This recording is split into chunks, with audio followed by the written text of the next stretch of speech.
this. But to give us a closer view on this is Congressman Louie Gohmert. He's from Texas. Congressman Gohmert he was a judge before he became a member of Congress. He's a passionate servant. He's a servant. I've seen him serve people personally so many times in the way that blesses me. And so I've asked Congressman Gohmert to give us a kind of an overview of where we are, and then just to take a couple minutes and to pray over that when you finish. Congressman, it is such a joy and honor to have you on this call. You mean a lot to all of us.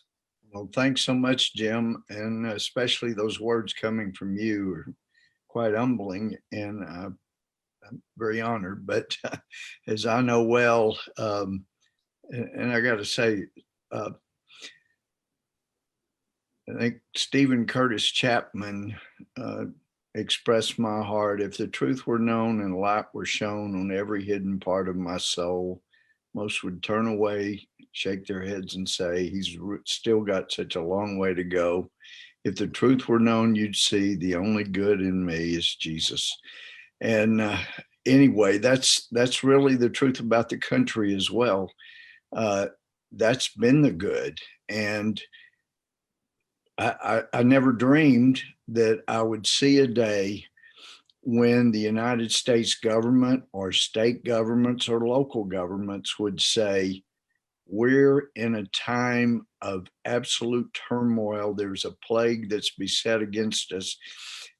Okay to go to the liquor store, but you can't go to church. That's something that has to be overcome. We are headed into days, it's been coming for some time, the days of persecution of Christians. It's supposed to be the way of the world, but we've lived an anomaly for many years. There's not really been Christian persecution in our country. Denominations might be at war, churches might be, but this is a time when we have got to come back. We've got to have that third great awakening. So that is an ongoing prayer. In the meantime, to even have a chance to do that, we got to get through this election, because the forces at work, they made clear they wanted churches closed. They built up animus toward the church. And we heard from Bernie Sanders when he questioned Russ Vought that, when he said he believed what Jesus said, that I'm the way, the truth, the life, no one goes to the Father but by me, that was mean, it was hateful. So you think people that don't think just like you or ought to go to hell? Well, that's a perversion of what we believe. But nonetheless, the fact that somebody would go after Amy Coney Barrett the way more than one senator did is really a testimony to our times.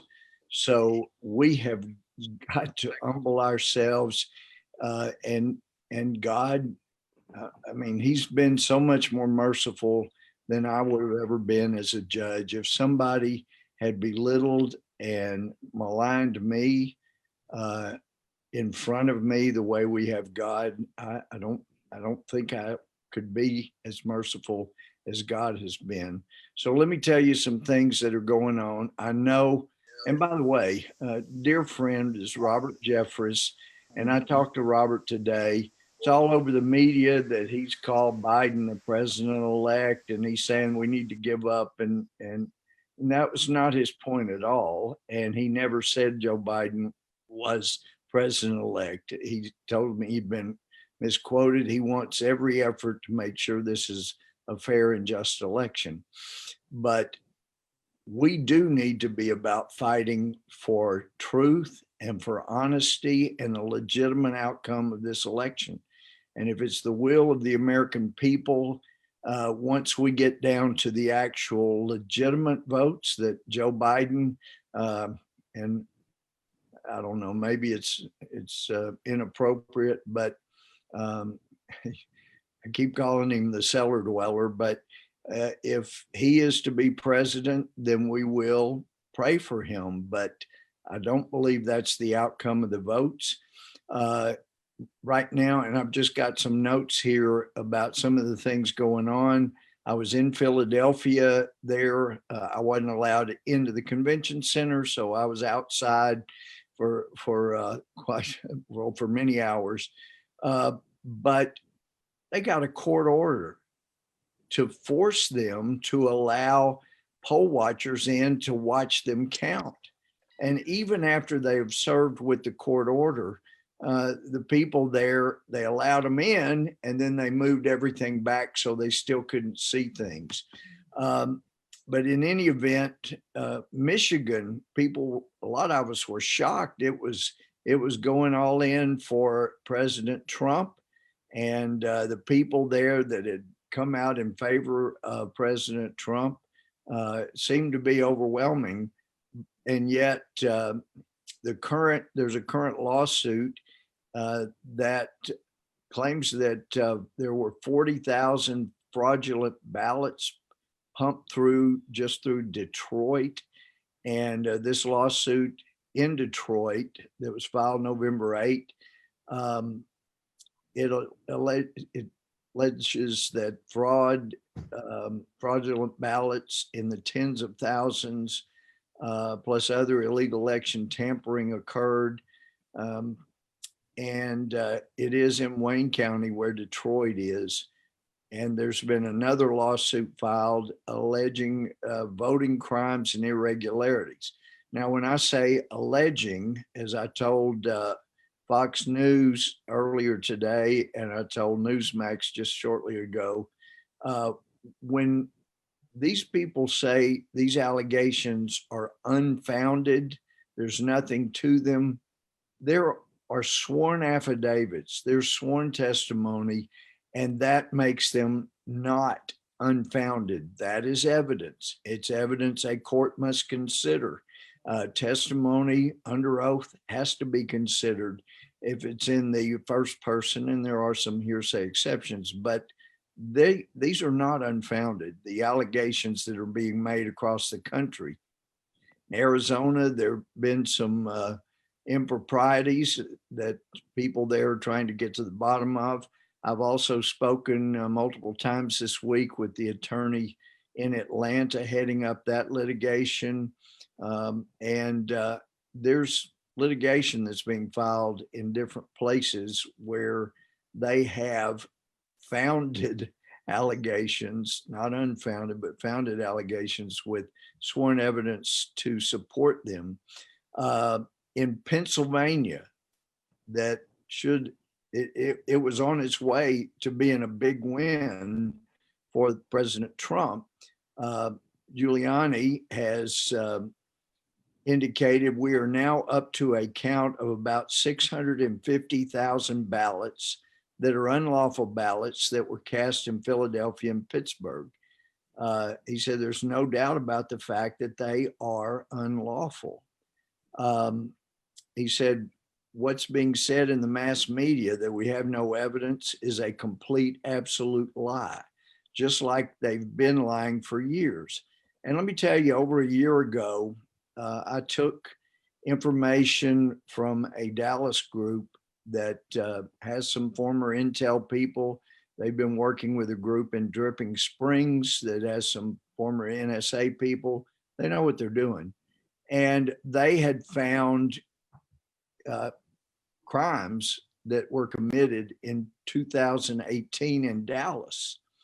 And so I was providing information to the president. I tried to get Ken Paxton, our attorney general in Texas, involved, but it turns out he had his own problems to deal with that are coming to big fruition now, not in a good way. But anyway, hopefully he will come out of those, but he did not pursue the stealing of election in Dallas back in 2018. It was clear that there were a number of things being tried by those trying to throw the election in Texas. That was really a practice run. The goal was 2020. When I presented things to the president, he was obviously concerned. And unfortunately, he had people around him that assured him that we got everything under control. They didn't. In fact, his cybersecurity expert made a statement quoted November 3rd. It was an article that day that there is absolutely no fraud occurring anywhere in the country, and he could thank his partners in Silicon Valley for all their great help. He said some other things, but for heaven's sake, the guy worked for Bill Gates and came to the government, and he's got his eyes closed and says there's nothing going on here. Also, Giuliani has an affidavit from a Dominion worker in Michigan. Jim mentioned Dominion. They provided many of the machines that were used. ES&S also provided many machines around the country. But the Dominion worker says that 100,000 ballots for Biden were brought in the back door so they could, quote, catch up with Trump, unquote. And that they were brought in paper bags through the back door of the post office, cardboard boxes, because Trump had gotten too far ahead in Michigan and Biden needed to catch up. There's also lots of other information out there. In Nevada, over 3,000 instances of voter fraud have been set out in a criminal referral. These are not unsubstantiated. They're not unfounded. They're people that are willing to swear to these things. In Michigan, they were found to have had more than 10,000 dead people that voted, and they traditionally vote Democrat. You can vote Republican all your life, but when you vote after you're dead, you go Democrat. Now, there is a leader in Michigan who is saying, oh, yeah, well, they may have voted, but we don't let those votes count. Well, there are indications they did. So there's a lot to be worked out, much, much more than that. And Jim, if I might share one more thing. Sunday, I had information from some of our former intel people that there was extremely compelling evidence that could be gleaned from Scytl, that's SCYTL.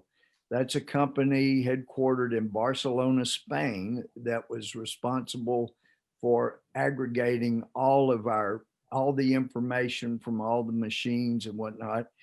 But now the main headquarters had moved to Frankfurt. Frankfurt, where Merkel in Germany has said the day after the election that Trump needed to go ahead and concede. Well, they're going through bankruptcy, but that information as to how many votes were switched from Republican for Democrat would have been easily established from the information that Scytl gathered, and what were the votes going in and which ones were changed going out. And he said, can you send me exactly the information we need to gather? And so I got that information and sent it in the wee hours Monday morning.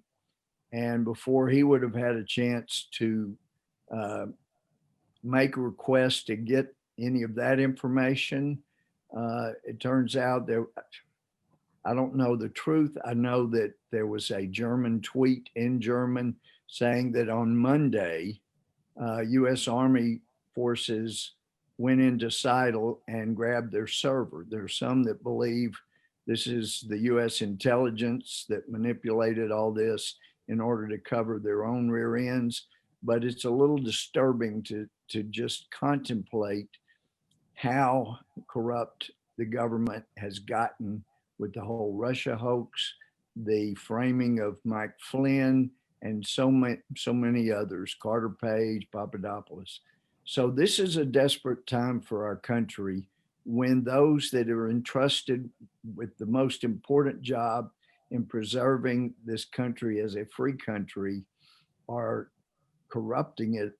Then there's only one place we can go to. And I love what Tommy Nelson in Denton said, look, yes, God's in control, but just because he's in control doesn't mean he wants us to lean on our shovel and pray for a hole. He's given every one of us tools. And in this country, we are a self-governing country. And that means every single person who's eligible to vote is really under Romans 13. You have a job to be part of the government, to vote, serve on juries, run for office if you feel led. But we have dropped the ball and we have got to step forward. So the prayer, thank you, Jim, and Mario for organizing these. Prayer is absolutely essential. If we don't pray as we work and use the tools we have, this little experiment in self-government will be gone and the anomaly will stop, and Christians will be persecuted as badly as they have been throughout history. So that's more, maybe longer than you wanted me, Jim, but those are the things that are on my heart I wanted to get out for folks. Thank you so much, Congressman. And we pray the blessing of the Lord upon you.